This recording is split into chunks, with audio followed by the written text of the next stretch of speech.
Hey guys, how's it going? It's me, Chris, again, and today we have a 2014 Lexus RX 350 maintenance light reset.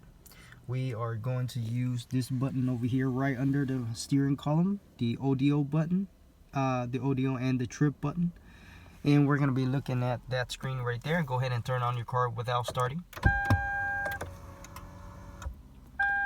We are going to use that screen right there and make sure it's on the trip A, and go ahead and use that trip button and press it until you go find trip A, just like that.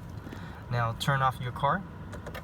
Now at the same time, press and hold that audio and trip button and turn your car back on without starting, and you should see the blinkers running just like that. Guys, make sure you click that like. Thank you for watching. I'll see you next time. Bye bye.